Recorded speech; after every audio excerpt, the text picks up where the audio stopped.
because with blockchain, we can give back the power of data to people, and AI requires data, but that data normally comes from us. And we are not really getting anything for companies to use our data to train the algorithms, right? Mm-hmm. So I think that there's a lot of interesting applications when it comes to how we can secure our data via blockchain and then allocate permissions for others to use it. But we need to grant the permission and we should get an incentive. Hi everyone, and welcome to Growth Leap. I'm your host, Michel Gagnon. We talk to pretty awesome business builders who are designing disruptive and meaningful companies.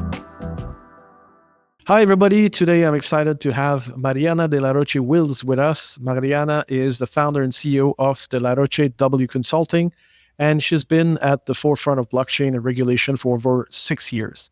She's known for connecting industry leaders with regulators to push for responsible and ethical tech practices.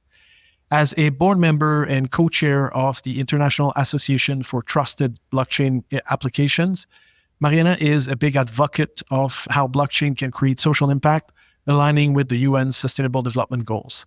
She also leads the BC 100 Plus initiative, which focuses on using blockchain to tackle global challenges. Beyond Inapta, Mariana is a board member at Think, a legal think tank in Luxembourg. She is a member of the expert panel of the EU Blockchain Observatory and Forum, and a member of the Dynamic Coalition of the Internet Governance Forum of the UN. With her background in law and public policy, she has become a key figure in shaping the future of blockchain tech for the greater good. Mariana, welcome to the show. How are you? Hi, thank you. Thank you for inviting me. All good, all good. I'd like to jump in right away because we talk about a pretty exciting field, blockchain, and also how you connect this to using the tech for the greater good. Could you share with me some examples of blockchain, of how blockchain is being used today to drive social impact and sustainability goals? Yeah, I mean, there's many different examples. Maybe I can give you two that are among my favorite projects. One of them is called Ethics Hub. It's founded by a couple that are from Mexico, but they live in Spain currently. And what they are doing is trying to find ways to create financial inclusions for people working on the agriculture sector. And this is one of my favorite projects because I think that people tend to forget how important agriculture is, but it comes to the point that if there's no agriculture, we don't have food, and it's as simple as that, right? Mm-hmm. But when you live in a city, you tend to forget about this. And the reality is that farmers struggle a lot to get funding to make the land sustainable, right? Whether it's because they don't have the collaterals to access loans, or because there is not the financial infrastructure because they live in isolated areas, or sometimes they even have the collaterals, but the banks think that the collateral is not worth enough. So they get the loan, but with really high interest that they're not able to pay back or make profits out of it, right? So what Ethics Hub is doing is using DeFi, so decentralized finance, to bring together investors that want to support farmers in different areas in the world, particularly the Global South, with farmers. And they have a really interesting process because they actually go on site, get to know the people, they build communities with the farmers, and then the farmers get on board in the platform, which is also super interesting because normally they are not into tech. So they learn how to open a wallet, how to manage DeFi, how to exchange, all of this. And then they connect them with investors that invest in those projects via DeFi. And that's it, basically. It's a super simple solution, but they already distributed more than $1 million American, and all the investors have been paid back. So this actually shows that it really, really works. And it's one of the projects that I'm really excited to see how it will continue growing because it creates fundamental change for the people working on the sector. So that's already one. The second one will be more, let's talk about carbon credits, right? Because this is also one of the big topics. Carbon credits, as they have a lot of challenges, in particular because there has been a lot of greenwashing. So, and this happens because we create the credits, but we do not know really what is the information that is being used to create that credit, and if actually was supporting any environmental or reduce pollution, or actually like paying for the right to pollute. That there's like the different ways that the carbon credits works. And there is a project called Demia, which is in the US, and they have been working, they already have like 2 pilots in Chile, where they basically are collecting data that is going to be used by the auditors to create the carbon credits. And in the way that they collect it is really interesting because this can be done via directly from the sensors or data that is collected manually. And they have an integration with a project called Ibarium and also with Dell, where they give each of the data points a trust point. So whether it was collected from a sensor or to someone actually like going there with like a pen and pencil and paper and pencil to collect the data, each data has a trust point, which means how much trust we can put in that single point of data to generate the carbon credit. And this is really important because it's not the same having data coming from a sensor that is directly connected to the machine that having a human going there to collect the data, just because we have human mistakes, right? So on this platform, you can see how the data was collected, where it was collected. There's digital twins when there is like machines in the factories that you can see and check all the process of the data. And because of it's on the blockchain, it has a double layer of transparency and trust, plus the points that are allocated according to methodologies created by Gold Standards, which is an organization that develops the methodologies for this monitoring, reporting, and verification settings. And then the auditors comes here and then they can generate the credits based on this data. So this actually like makes the production of like carbon credits much faster because normally all of this process is done manually and takes tons of time. And 2, we have the level of transparency and trust on the data. So these are like 2 different projects. I can keep going forever, depending on how much what time you want me to talk about projects. I think it's a really good start and 2 very kind of different projects. I get the point when you talk about the second one, carbon credits, verifiability and trust and transparency. When we go back to the first one, which is financing for farmers, what's the advantage of using the blockchain? Because it's a bit like Mohammed Yunus of Grameen Bank, where they provided funds to people who did not necessarily have the credit or the access. What's the purpose of using blockchain for that specific product? For that specific project is because they do it with decentralized finance. So basically they invest in a token that they have that goes there and they have the collaterals as well in tokens. So for that one, that's the advantage. But if you want to actually like go into financial inclusion, especially in the global south and think why blockchain, I will say that the fact that we also have stable coins is really important because when you have devaluated currencies, fiat currencies like, for example, Colombia or Argentina, even worse, there's no chance of those markets competing in the international market. So when I send money back home, €1 is like, I think 4,500 Colombian pesos. So it's like the exchange is crazy, which it works on my favor, right? Because I'm sending money back. But if they want to come here and spend in euros, it's absolutely impossible. But if you actually like are doing your business model with stable coins, then you have a different economical power there because you are competing in equal terms. So I think that like when we look at financial inclusion, especially in global south, in some of countries, of course, not all of them has devaluated currencies, this is game-changing for them because that means that they will be able to compete in the international market. For the particular case of Ethics Hub, I will need to go more into details because I don't remember exactly how the collaterals work, but I know that they are connecting to the DeFi protocol that they're using. Right. And do you know what type of investors are behind that?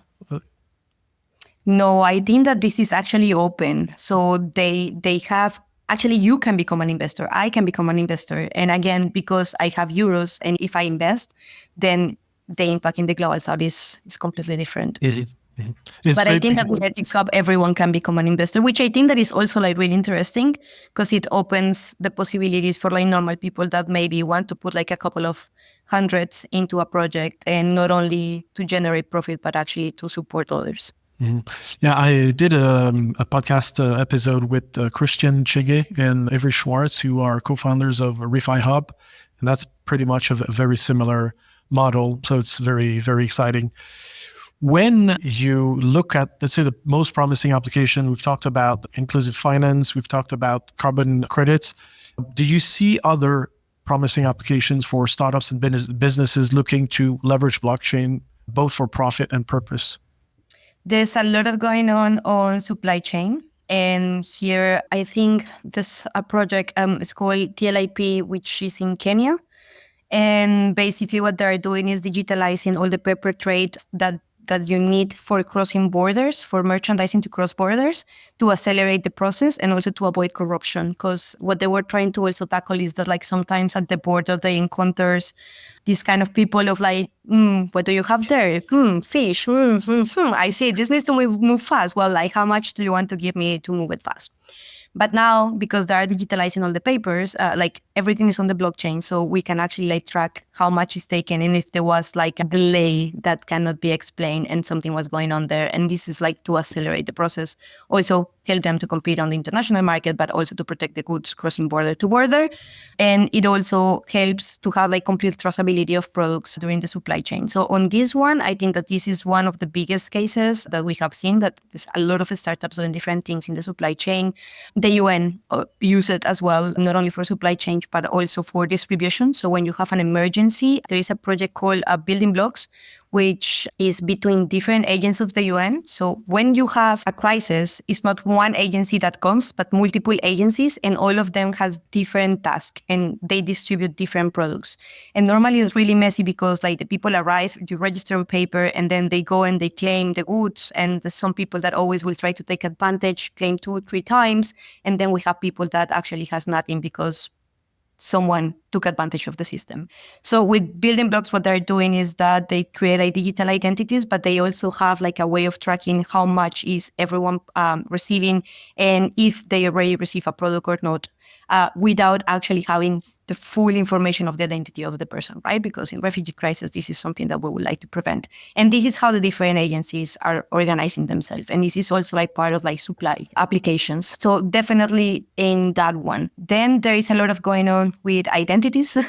I already mentioned it, but identities for me are kind of the cornerstone of many use cases that are going to be built on top, whether it's identity on the person of what we have seen in Europe, that is the digital product passport, which also like give us the full information of the product, who was involved from the supply chain. And this is like really important if we want to enhance later on fair trade and avoid products coming from conflict areas, especially when you talk about minerals. There is actually a project in Berlin that is called Mine Spider that has been working on the with blockchain and minerals, which is really, really cool to take a look. I think that I lost track of what they are doing, but I checked it out back in 2018 and it was really, really cool. Just before we move to data, I want to go back to identity. You've talked about identity, and when I hear identity, I'm thinking about personal identity. But what you mentioned was, I think, more related to traceability in a supply chain. Is that correct, or I'm totally wrong? I kind of mentioned both. Okay, great. So when we talk about personal identity, what is the blockchain application? The example that I always put to non-technical people is, for example, if I go to a store and I want to buy a beer, they will ask my ID. And then once I give my ID, they will have information to absolutely everything. Like in Germany, they will even see where I live because my address will be connected there. And they don't need this information, right? They only need to know that I'm over 18. So this part of like a selective disclosure of information is something that I found really, really interesting. But also, and what is more interesting for me is the concept of credentials that can be attached to the identity, right? Because you have like different credentials, or accumulate like different credentials over your lifetime. It just happened to me. I lost my degree. I was moving houses and I lost my degree. And now they're asking me for an application and I need to hand over my degree and I don't have it. And this is ridiculous because now I need to do a whole process because I'm technically like I have the piece of paper, but I didn't have like digital form. Like that's on me. Mm-hmm. But if you have the credential and the credential is tied to your to your digital identity, I can have it anytime at any point, and only I will access if I have the key, right? Yes. And if you're thinking like migration crisis, this is really important because having verifiable credentials that can prove who I am, what I did before, it will help much more my case in the moment that I arrive to the receiving country. Mm-hmm. And this is something that has happened a lot with like refugee crisis, where we have like people asking for asylum and they say like, I was a doctor. Show me. You don't have the paper. The universities back then. How you're gonna prove it? So I think that like in this regard, like the verifiable credentials connected to identity are going to be key. And not only for like refugee crisis or migration, but like for the day-to-day citizen, it's really important to have your credentials and be the owner of your credentials. Like, I don't understand why like it needs to be another entity, the one that has my information. We need issuers that we can trust, but one is issued by one of those issuers that we trust. Why is not me the one that owns the data and use it as I want? So I think that here is game changer. And identities at the end are going to be what opens the door to access a lot of applications in the future, I believe. Because with blockchain, we can give back the power of data to people. And this is something that I've been working a lot. I also lead the blockchain and AI convergence task force. And I think that this is where it becomes really interesting, right? Because AI requires data, but that data normally comes from us. And we are not really getting anything for companies to use our data to train the algorithms, right? Mm-hmm. So I think that there's a lot of like interesting applications when it comes to like how we can secure our data via blockchain and then allocate permissions for others to use it, but we need to grant the permission and we should get an incentive. So there's going to be a lot of interesting new business models going on there in which, for example, the medical applications, I think that I saw one also here in Berlin, that they are using AI, collecting data from late individuals. So I, Mariana, download an app and I put information about if I have, I don't know, a hypothyroid, or if I cannot eat sugar, or all of my different things about me and my health there, if you do exercise, if you have allergies, everything.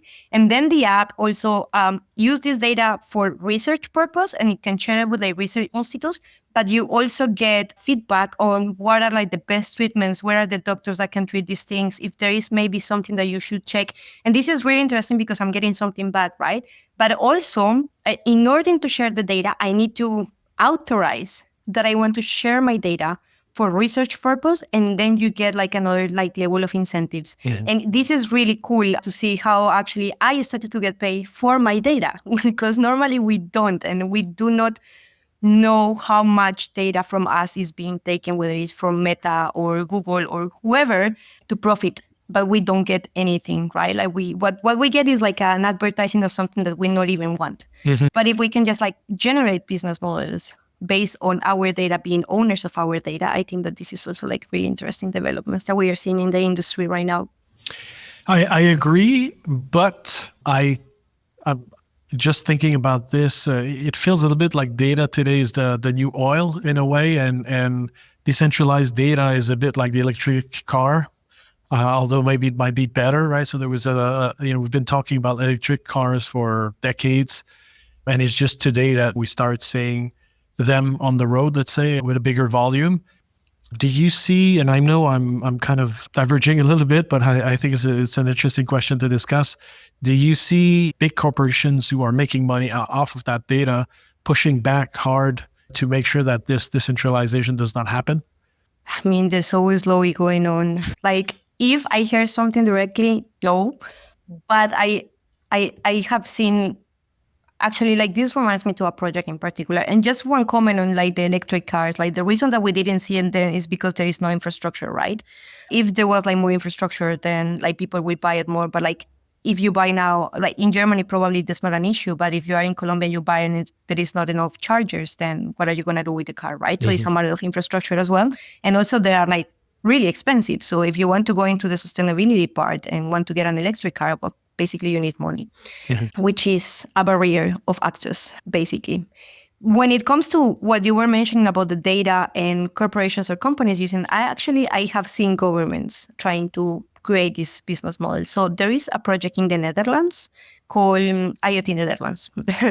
And they are working with different municipalities in a really interesting concept. So basically, the municipality wanted to collect data from the people, but they were like trying different ways and they couldn't just convince the people to provide certain data, or like there were laziness or they were not paying attention or whatever.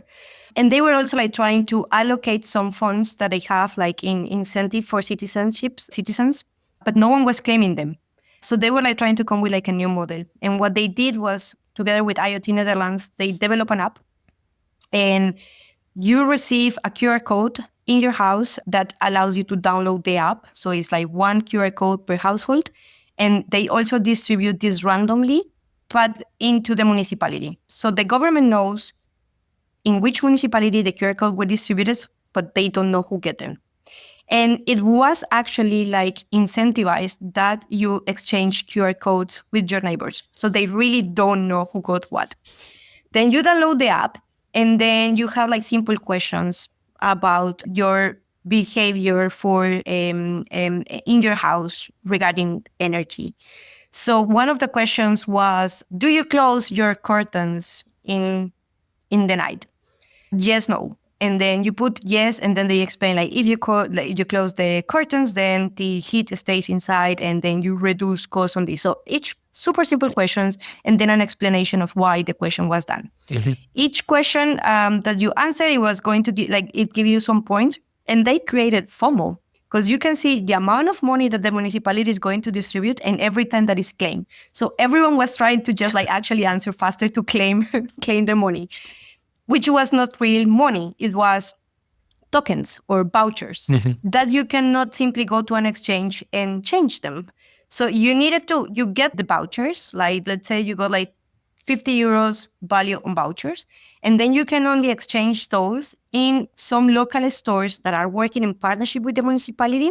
And these stores were providing hardware to turn your house into a more sustainable energy-wise. So special light bulbs, solar panels, etc., etc. So this was a really interesting model because the municipality found a way to understand what was the behavior of like different people in the municipality when it comes to energy, for them to understand how to do better public policy. The people got an incentive to provide data that they could use to make their houses more sustainable. And the local stores into the municipality got more clients via the municipality. So it was a whole circular thing to collect data, give incentive, activate the economy at the local level. And that already replicating it. So this is a really, really cool project that shows, once, the interest of the government in using blockchain for this type of applications. And two, it shows that it works because they couldn't distribute the money, and all the money was distributed, I think, in a matter of days, which was crazy. And then you also activate the local economy. And I think that this was also done when COVID was really strong and they wanted to use it to activate the local economies. So it was a really clever solution. Amazing project.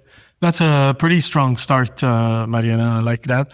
So let's go back to your story, because I think you, as I was mentioning before we got started, I don't think you have necessarily a typical path, from academic to professional. It's not like you've done a finance degree and started working as an investment banker. Your background spans law, human rights, public administration.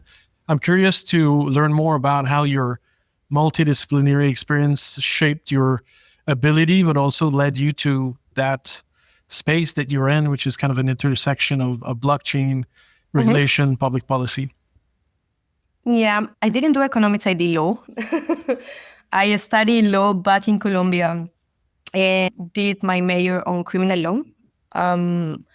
And my first job was as a researcher of international law for the Transitional Court in Colombia. I don't know how familiar you are with the Colombian context, but we have paramilitaries and guerrillas, and I was part of the court that deal with the transitional process with the paramilitaries infrastructures that we had. My job was basically go and research precedent from the Nuremberg Court, Tokyo, Yugoslavia, Rwanda, etc., etc., and see how we could integrate those precedents via the constitutional block into the cases that we have. I was particularly working on sexual violations and gender violence inside conflict, and also the use of minors in the warfare by the paramilitary infrastructures. Then after that, I went into child protection. I was working for the second biggest NGO in child protection worldwide, which is called Terre des Hommes. I was working with the office of Lausanne in Switzerland. I, together with some colleagues, convinced the NGO to open a justice program in Colombia. I think it was 23, but back then. And I started that project in Colombia with them. And we were basically training prosecutors, judges, and lawyers on how to treat underage people that committed a crime due to the context in which they grew up. Because of that, I did a lot with the UN, also in human trafficking as well. And yeah, I actually got super frustrated with the development sector. And that's how I actually went into tech, because I wanted to do a lot and I felt that I was working really hard, but I didn't see any impact. The impact that I was creating was minimum. We were also doing a lot of fundraising to be able to implement the projects, whether it was funding from the government or other entities or private sector. And then I had these big, let's call it tax in the organizations that were working in partnership with us, because most of the money was staying or at the UN or in the other organizations for operations. So it was a lot of frustration on what I could do and not. Also, I was in Colombia, but I was also dealing with people from Europe coming to tell me what to do, because most of the experts that they were bringing were from Europe. Anyway, I was super frustrated with trying to just do something and not seeing any progress for what I was trying to achieve. And that's when I moved to Germany and I started to work. I created my own company with two colleagues on gender issues, especially on female health and women-centered design. So also looking at how technology could help in those topics.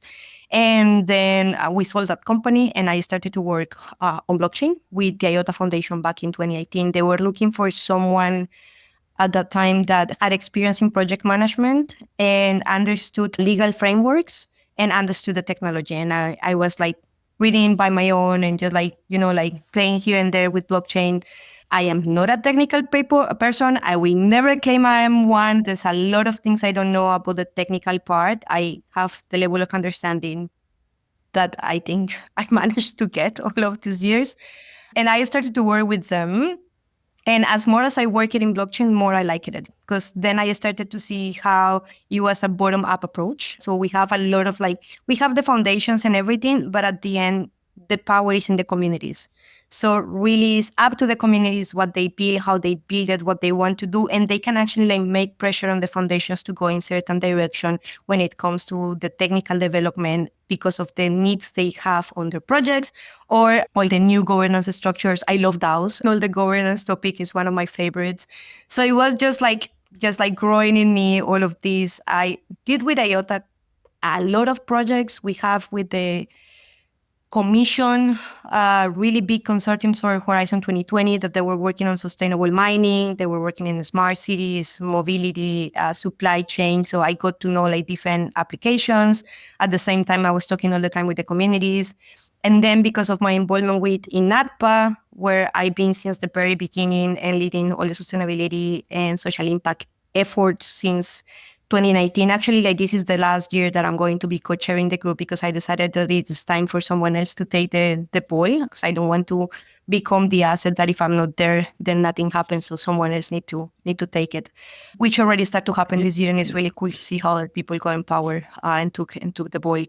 And because of all of those connections with the EU, I started to work more in regulations. INATPA also had a team, so we were reviewing the market and crypto asset regulation and providing feedback. We did the same with the anti-money laundering package. We did the same with the Data Act. And lately, I've been more involved in everything that has been the conversation on AI as well, and try to see how blockchain can mitigate some of the risks generated by AI and how AI can actually help blockchain to solve some of the vulnerabilities we have in the space.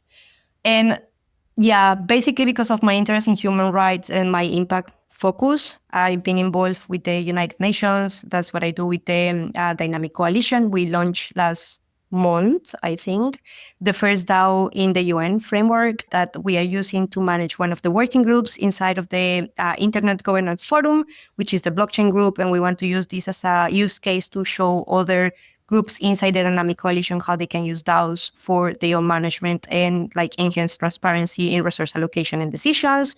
I have the BC 100 Plus initiative that we have with the patronage of the 70 president of the United Nations General Assembly, which is exploring how to use blockchain for the development sector. So all of this frustration that I saw in the development sector, how there are tools already in place by blockchain projects that can come and accelerate what they're doing. So yeah, it's many different initiatives that I'm leading on that regards, and a lot of education. I do that quite often with regulators, with authorities, just to explain that blockchain is more than crypto, that we go beyond the financial applications and that there is much more that the technology can bring. Great. Amazing journey so far. Hope you've enjoyed the ride. Last week, I think, or a couple of weeks ago, the top EU court ruled against Apple regarding, I think, tax issues. And then the Apple 16, the smartphone, the iPhone 16 came out, and people said, well, Apple intelligence will not work in Europe. And what we saw, in the news, but also on social media, a lot of people saying, well, this is why Europe is not competitive. And I'm from Canada, and I remember back in the early 2000s, everybody was saying that Canadian banks were boring and too conservative until 2008, the financial crisis hit, and Canadian banks became known as the best governed or the best banks in the world. I'm wondering what is happening since you work so much in policy and with regulators in Europe and blockchain specifically. There's a lot of people who are afraid. What's your take on that? How do you see things? Because you've just mentioned that you were frustrated because the work you were doing in the development world you didn't feel like you had an impact, and now things seems to be a bit more dynamic. What's your view of how things are moving, let's say in Europe, especially on the blockchain front? I think that every story has two sides, right? And you can look at that more regulation just hinders innovation. Or you can also think that what we are trying to do is generating trust in the day-to-day user to get more in contact with the technology and actually increase adoption by giving a guarantee to the users that are outside of the bubble that is safe to use. And I think when it comes to the AI in particular, I am actually really happy with the outcome because it is the AI basically just generates certain categories about where you are with your application in terms of the risk.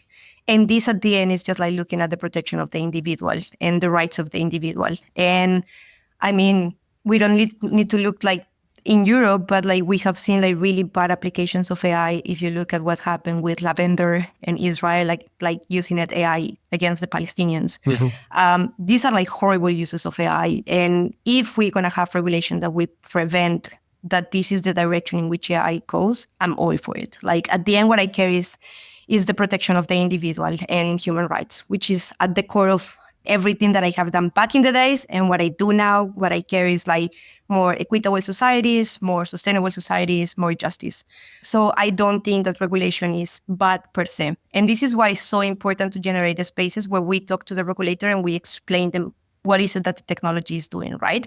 Because what the regulators see in the media is the same that my mom sees in the media about FTX, Terra Luna, people losing money, and then they comment and say what's going on? Do you still have a job? What's happening? Because they do not understand how the technology works. They just see what is in the media, and normally we the news that make big noise and hundreds of millions of euros lost, dollars at that, and in that case, or some cases, it makes the first page, right? And this creates that there is a lot of misconceptions about the technology, but also simplification, because the journalist doesn't take the time to actually explain what is it that happened with FTX. Everyone will blame blockchain. For me, that I'm in the industry, I said that was not the technology. That was actually a corrupt individual, not the technology, right? And that for me is clear. But for the rest, no. The rest is crypto is bad. So it's really important to have that dialogue. So when the regulator is looking at what are the risks and determine the risk to create a regulation, because at the end, this is what is regulation, right? We identify a risk and we need to mitigate that risk and prevent that there's going to be a damage on the people or the users or the investors. And if they don't understand what the risks are, they will over-regulate. And this actually will damage the industry. So it's really important to get in contact. And I think that this perception has been changing a lot from back in the days of World War West, we don't want regulation, we don't want anything, just let us in peace do what we want, to let's sit and actually discuss, because it might be the case that if there is certain rules, people will be more willing to use it. and this will increase adoption. So I think that there has been a change there. With MiCA, I have my reservations of what went well and what went bad. There was a lot of focus on stablecoins and asset reference tokens, but actually like the conversation on MiCA also started with like Libra. So that's like all of these little things also got into the legislation. I don't think that MiCA is bad per se. I think that it's actually a good regulation. And when you look what happened, like I think Dubai just like published a regulation like a couple of weeks ago, and everyone was going there thinking that there was never going to be a regulation, and they're also starting to regulate because they see the need. So I don't think it's bad. I'm sorry, can you just explain for our audience who are not necessarily experts in blockchain and regulations what that regulation is? That will take me more than 1 hour, but yeah, we can. So MiCA is marketing crypto assets regulation. Is a regulation which means it goes to all the countries in the European Union, and it has like a category of assets. So you have e-money tokens that are those that have the value connected to the euro or the dollar. So one of them, like Circle, for example. They're pegged to currency. Exactly. Then you have the asset reference tokens, which are tokens as well that have an stable value based on a combination of different assets, whether it's gold or is different tokens that come together or whatever. And then you have the utility tokens. And depending of where you sit, you have like different requirements. Some are bigger than the others. Okay. Memory tokens, asset reference tokens, utility tokens. And then this is mostly for CASP, so crypto asset service providers. And MiCA also will define what are the activities that are going to be considered as a crypto, as part of the crypto asset service providers, right? And then they will also need to get a license. Then you have like also like some obligations for the issuer of tokens that are mostly connected to the white papers. And the white papers at the end, what I want is like transparency on what the token is for the user. There are like some things there that I like in this particular thing I don't agree. Like for example, the fact that the managing directors of the company that issued the token are personally liable. Yeah. Thank you. That word like got this stuck in my brain in Spanish. They become liable at the personal level for what is on the white paper. Yeah. And this is really, I don't think that this is actually like like the way that it should have been done, because this kind of level of liability, we don't have it in the traditional financial sector with MiFID. So this, I found that is a little bit disproportionate. Sure. Also, the fact that white papers, it is like the white paper needs to don't create confusion and be completely clear, and all of these like keywords for a lawyer that are going to be like problematic at the end, because if it's misleading, well, define me misleading. What is misleading, right? And the thing is that like there's like some new tokens that they don't really know how the token will work, and they will start to just like see once the token is implemented, right? So that will mean that they will need to change the white paper all the time, because if it was yesterday, it's not today, then it's misleading. So all of these like different things that are at the practical level are going to be a little bit complicated. Good things about MiCA is that before, if you wanted to operate in a European country, you needed to ask permissions in every single country. Now you can passport, and they cannot refuse your passporting. So if you come to Germany and you become a CASP here, and then you ask that you want to be in France, Croatia, Italy, then the authorities there like need to passport, like they cannot deny it. So there's good and bad, but I think that in every regulation we have like good and bad. I just think that like people sometimes like to complain a lot just because they need to do a little bit more of homework. But I do see that this is going to bring a lot of security for the users. And it will be, I mean, as I see it, is that like crypto has been stuck into a bubble. And here is talking about like also like crypto and blockchain. We are like in a bubble. So we can grow as big as our bubble. And if we don't break the bubble, we are never going to scale. And this is actually like something good, because if people feel that they can approach blockchain or they can get some crypto, and then there's going to be some securities in case that something goes out, that the person that is selling or the company that is selling and offering the crypto needed to do certain processes in order to be there, that we have a stamp that basically is your license that says like, we trust that you're going to do a good job. Then if I have never touched it before, I probably go and play a little bit, because there's like certain securities for me, right? And this actually will help with adoption. So you can see the good or the bad. I'm not saying it's perfect. I like to focus on the positive. So yeah, there's going to be a lot of things that we will need to define in the coming years, because right now MiCA was passed, but now it comes to the national authorities to applicate it at the national level and to define what are going to be the nitty-gritty rules and how it's going to be enforced. And this, we are just starting to see the direction in which it's going to go. Great. So you did this in a lot less than an hour. Thank you so much. That was super really interesting, super exciting, super useful. I would like to go back to the business and startup side of our initial discussion. Okay. Let's say I'm a founder and I'm, I really want to try to get into blockchain or leverage the technology for good.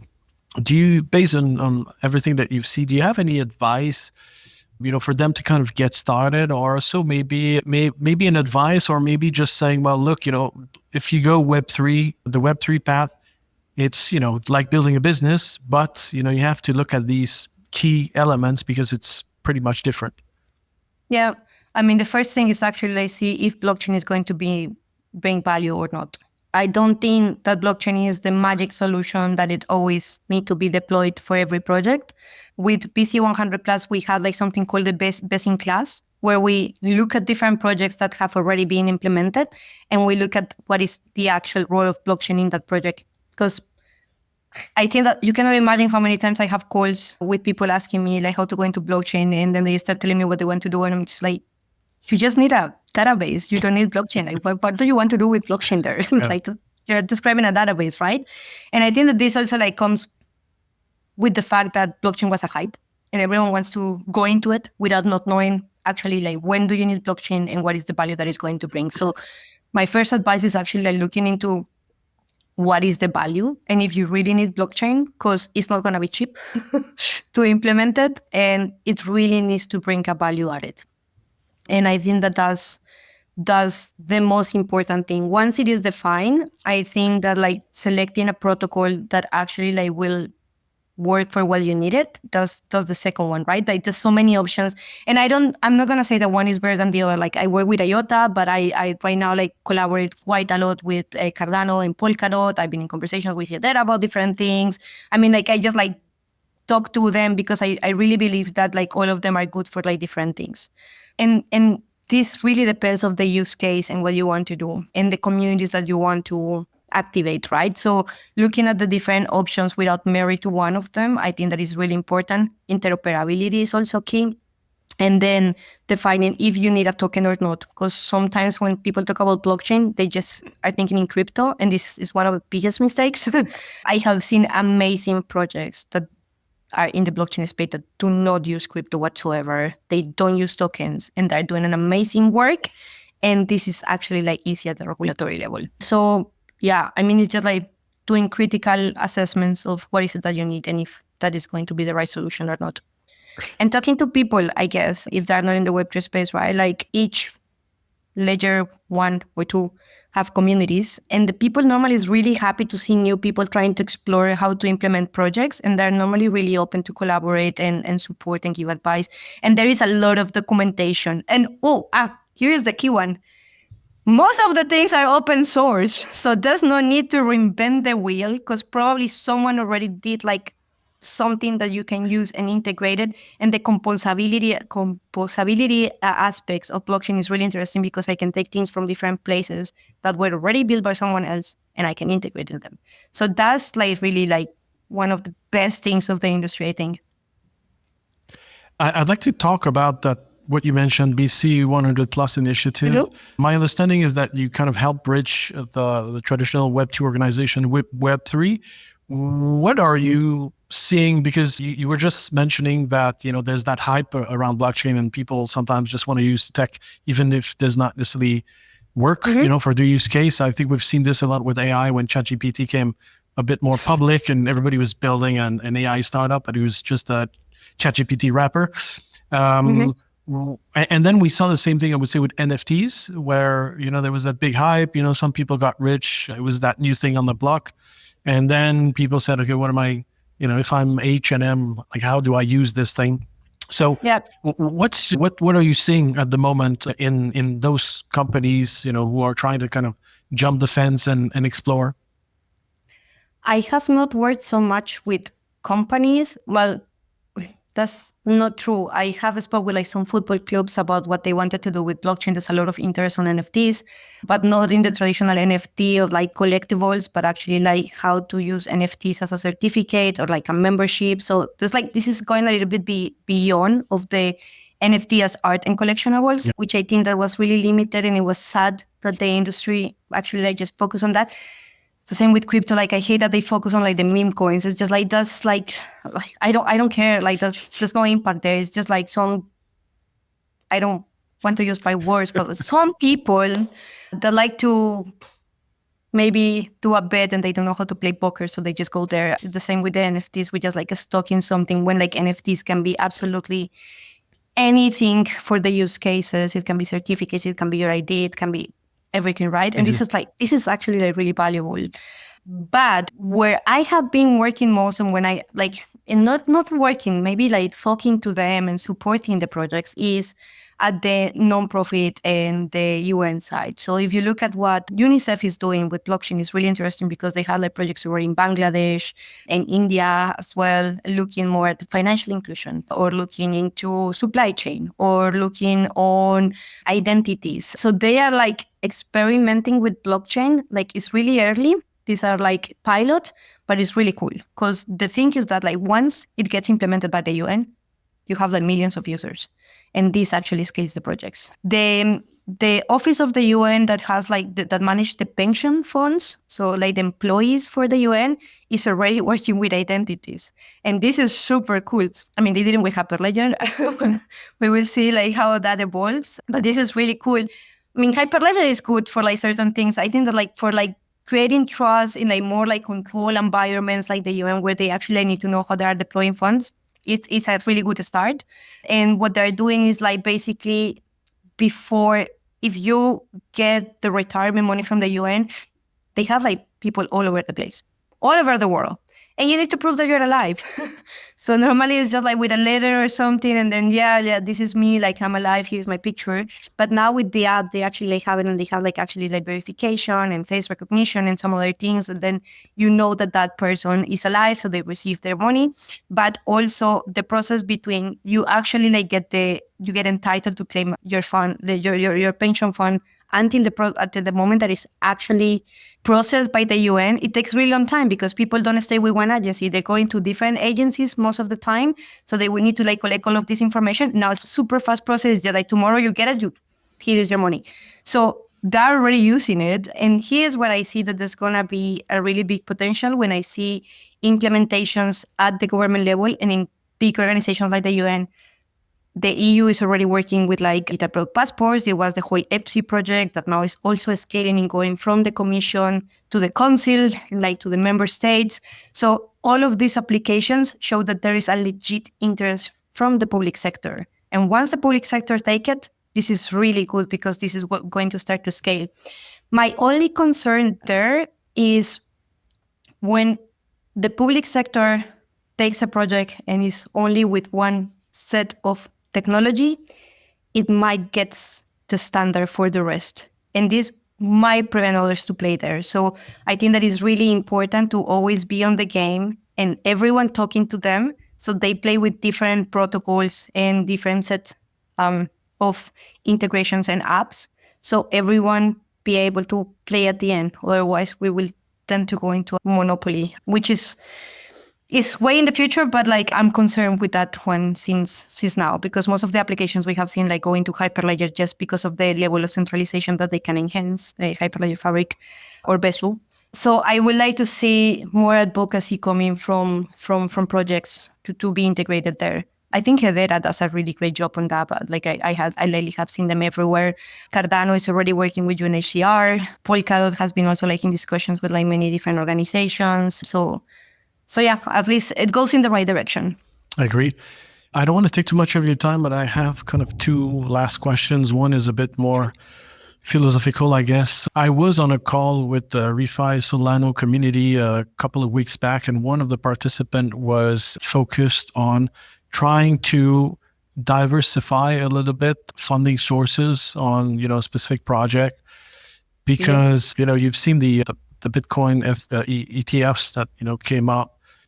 You could easily destroy the promise of crypto and blockchain in a way, a bit like, if you go back to Spotify, when Spotify came up, everybody said, okay, it's going to give back power to the artists and destroy a bit the cartel, let's say, of the music industry. And it did not really happen. You could easily have BlackRock owning, Bitcoin, or, these have the same concentration of power, but just, kind of translate into the blockchain. What's your view of that? This is a tough one because I do see the banks getting more and more into crypto. And here's the advantage, right? Like banks can trade both crypto and securities, while crypto exchange have been limited right now only to crypto. In the future, I see also the exchanges going into securities. Like that might be my premonition because we will start to see tokens that are going to be securities and they will have interest to be there as well. And I think that that's a good thing because it will open the market. When it comes to like broken promises, I think that we already broke them all. And I think that this is one of the big mistakes of blockchain. We promised so many things, but that was never the focus. Like bringing back the power to the people, but who can access Bitcoin at the end? Can I even use Bitcoin to create financial inclusion? Maybe I can use like something built on top of Bitcoin, but like not Bitcoin itself, right? Like who can access it?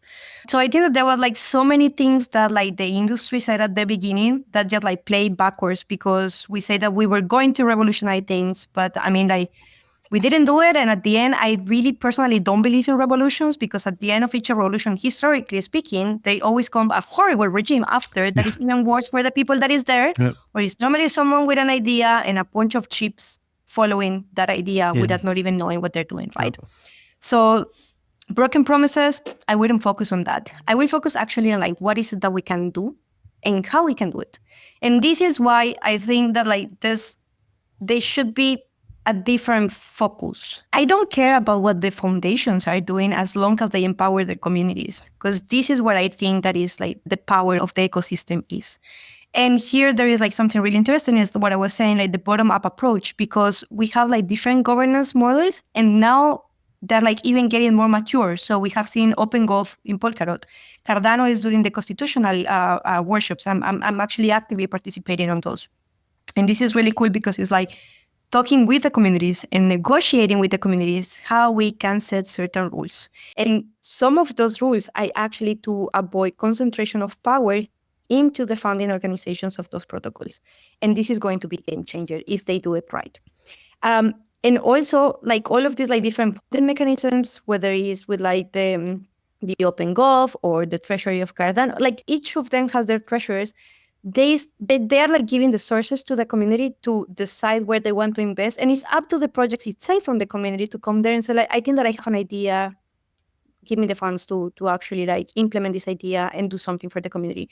So all of these different scenarios are really interesting. The super team of Solana is really active. I was with them in a meeting here and I couldn't believe like how much a community is that, because like you go there and they know the name of their pet, the dog, the daughter, everyone knows each other. And I was there like so I'm new, but everyone's super welcoming, explaining you what is Solana about, how to integrate, what are they the best. So that's really, really cool. My concern, although, goes in another direction, and is that like I see the need for the industry to play together. So I like to work with all the different protocols because I like to be a bridge that try to generate synergies between them, because we all want to push in the same direction, right? Sadly, I have also seen in certain communities, not so many, but it still is there, this cult, like it's just like this is mine this we don't want to talk to others. And if you are not one of us, then you are the enemy. And I think that this is a shitty thing. This is not going to work. Those projects are not going to scale, and those communities are going to fail because they just don't want to play with others. And this industry is about cooperation more than competition, as I see it. But yeah, those are like my takes. I don't know if I replied on your question. Yeah, that's a good. It was a loaded question, anyways. But I was curious to learn more about your view on this, since you're so much into this. Maybe as a last question, like, do you have any key message, or I would say last advice to our listeners, especially founders and business leaders who would like to be more mission driven, or who are already and they want to leverage blockchain? Yeah, contact me.